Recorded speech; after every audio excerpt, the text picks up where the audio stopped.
Hello friends, मैं हूं अबीहा इंतखाब। आपके अपने यूट्यूब चैनल अबीहा क्लासेस सफलता की सोच में आपका स्वागत है। तो आज हम पढ़ने वाले हैं सर सैयद अहमद खां की जीवनी।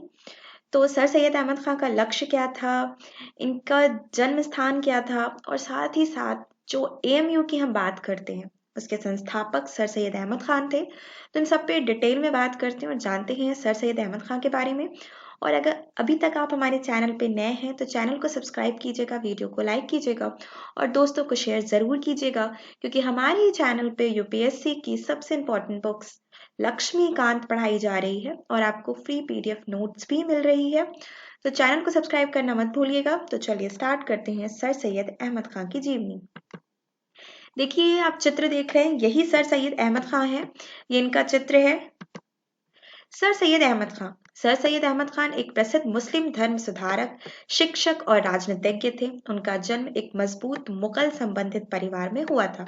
यानी कि अगर हम बात करें तो इनकी फाइनेंशियल कंडीशन काफी अच्छी थी, एक अच्छे फैमिली में इनका जन्म हुआ था। सर सैयद अहमद खान पारंपरिक शिक्षा प्राप्त की, लेकिन भारतीय मुस्लिम समुदाय के लिए आधुनिक शिक्षा शुरू करने में वो हमेशा अग्रणी थे। देखिए, उन्होंने अपनी परंपरागत शिक्षा तो प्राप्त की, लेकिन वो आधुनिक शिक्षा उस समय मानी जाती थी विज्ञान। और ये आधुनिक शिक्षा यूरोपियन यानी यूरोप या ब्रिटिशर्स की जो शिक्षा थी उसे आधुनिक शिक्षा बोला जाता था।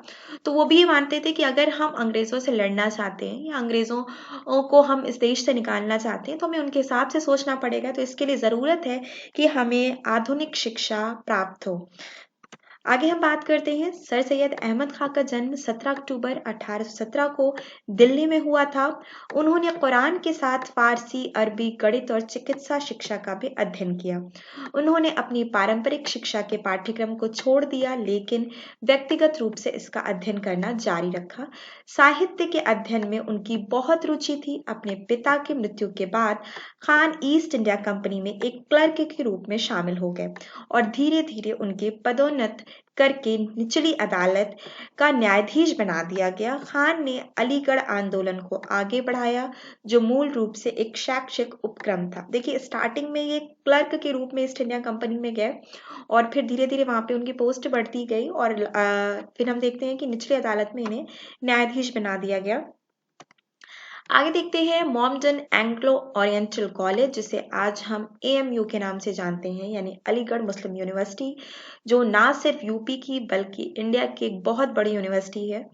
उन्होंने कई स्कूलों की स्थापना की और उनमें से मॉमडन एंग्लो ओरिएंटल कॉलेज, जो बाद में अलीगढ़ मुस्लिम विश्वविद्यालय के नाम से विकसित हुआ। खान उस समय के सबसे प्रभावशाली मुस्लिम नेताओं में से एक थे। उन्होंने सामान्य रूप से प्रथम भारतीय स्वतंत्रता संग्राम का विरोध किया और मुसलमानों को ईमानदारी से ब्रिटिश शासन की सेवा करने के लिए कहा। उनका मानना था कि अंग्रेजों के साथ अच्छे संबंध बनाकर उनके सहयोग से भारत में मुसलमानों के सामाजिक और आर्थिक विकास में मदद मिल सकती है।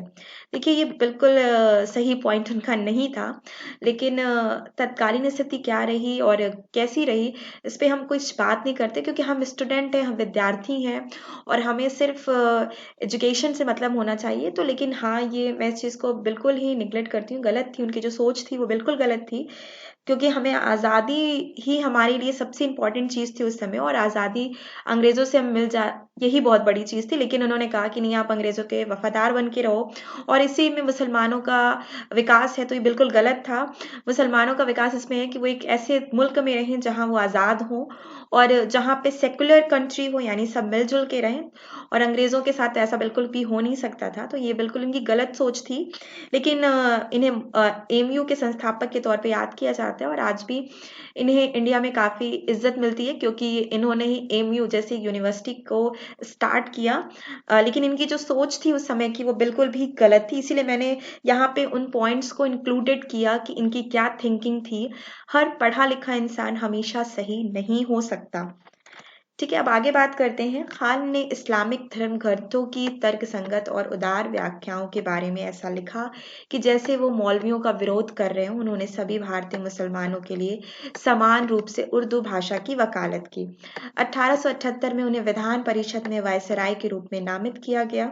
और यही एक वजह मैं बता दूं आपको यहाँ पे कि जो ये इनका ईमानदारी वाला एक फेज था फॉर ब्रिटिशंस के लिए, जो ईमानदारी वाला इनका एक चेहरा था, इसी की वजह से इन्हें ईस्ट इंडिया कंपनी में ऊंची पोस्ट मिलती चली गई।